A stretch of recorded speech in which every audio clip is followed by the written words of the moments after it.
6 months ago I decided to take a trip to Thailand to see what this side of the world was like. I wasn't sure if I was going to like it, but I knew I could always book a flight home if I needed. It was quite a culture shock at first, but after being here for a few weeks, I knew I wanted to make it home for the foreseeable future.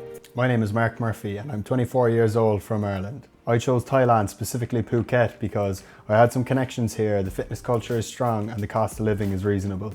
The prices and availability of accommodation in Ireland made me want to leave, and I couldn't find anything that I wanted at a reasonable price. I also lived in the US for a year and I felt that it was the same over there. The longer I live in Thailand, the more I love the lifestyle and the culture. In this video, I'm going to show you my apartment, all the amenities that come with it, and at the end I'm going to go through why I think it's all worth it. Finding a decent place to live in Ireland was nearly impossible, and when I lived in the US, I had the same experience. Either the prices were way too high or the quality wasn't great. I knew that if I wanted a better lifestyle, I had to look somewhere else. I picked Phuket because I already knew some people here, which helped me settle in. The fitness culture is massive, the beaches are unreal, and the cost of living compared to the West is so much better. But now I can confidently say this place feels like home. Okay, so here is my apartment. I live in a 1-bedroom apartment that's 38 square meters, or 410 square feet, and I pay 29,500 baht per month. This is definitely on the higher end for Thailand, but I'll explain why I think it's worth it. Wi-Fi and the water costs are included in my rent. There's also filtered water stations on every floor, which is great to stay hydrated.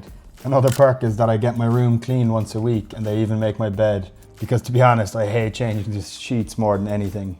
Electricity costs me about 2,000 baht per month, but I run the AC pretty much all day because of how hot it gets here. To move in, I had to pay 1 month's rent as a deposit, which I'll get back at the end of my 1-year lease. One of my favourite parts about this place is everything that comes with it. Let me show you around. First, downstairs there's a really nice cafe that serves coffee and food, perfect for a quick bite or if you want to work. One place where I spend a lot of my time is in the co-working area. It's open 24/7, so if you work in different time zones, it's ideal. There are also small pod rooms and meeting rooms that you can book through the app if you need a quiet space for meetings or for anything like that. Next, there's this garden area that my room overlooks, which is a little nice touch of nature while being in kind of a built-up area. Parking is also never a problem here because there's so much free space in the parking lots around the building. Another cool feature is the movie room, which is a pool table and a PlayStation. They screen weekly movies and sports events, which is a great way to chill and meet people. There's also a restaurant that's open from breakfast to dinner. The food is delicious and pretty affordable. The gym is also just a few floors up from me, which is absolutely ideal. It's fully equipped and all the fitness classes are included in the rent. It really has everything you need from a gym, and it's probably one of the better gyms I've seen in an apartment complex in Thailand. And this is my absolute favourite, the rooftop pool. It has a 33-metre lap lane, plenty of sunbeds, and it's an unreal spot to catch the sunset. There's a bar up here too where you can grab food and drinks. They even host social events every week to help people connect. When I first got here I found this very helpful to meet people and have made a lot of friends at these events. Finally, there's a pickleball court that you can book through the app also, and a barbecue area that you can reserve for small gatherings.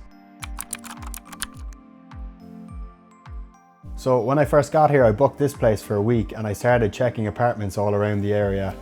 I looked at all different types of apartments. You can get apartments for $350, $500 and anywhere in between.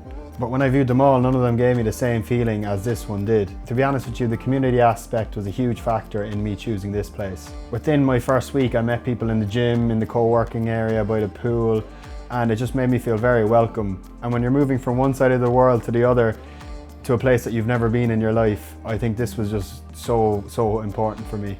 People might say that this is very expensive for Thailand, but I'm living in Phuket, which is, I think, the most expensive place to live in Thailand, and Bang Tao is probably the most expensive place in Phuket, so I understand why the price is so high. But for me, it fits in my budget, and especially the people I've met has been priceless, so I wouldn't really change anything. And then when you compare it to prices that you get in the West, it makes even more sense for me to stay in a place like this. Although it took me some time to adjust, this place kind of feels like home for it now. If you have any questions about how to get accommodation or you're interested in moving to Thailand, just drop them in the comments below and I'll try my best to answer them all. I have another video coming next week of all my expenses that it cost me to live in Thailand and how I budget and stuff like that. So you can either do it for very cheap or you can do it for expensive. It just all depends on how you want to spend your money. If you liked the video, feel free to like and subscribe, and I'm going to be posting twice a week for the next while. So yeah, thanks very much for watching and we'll see you in the next one.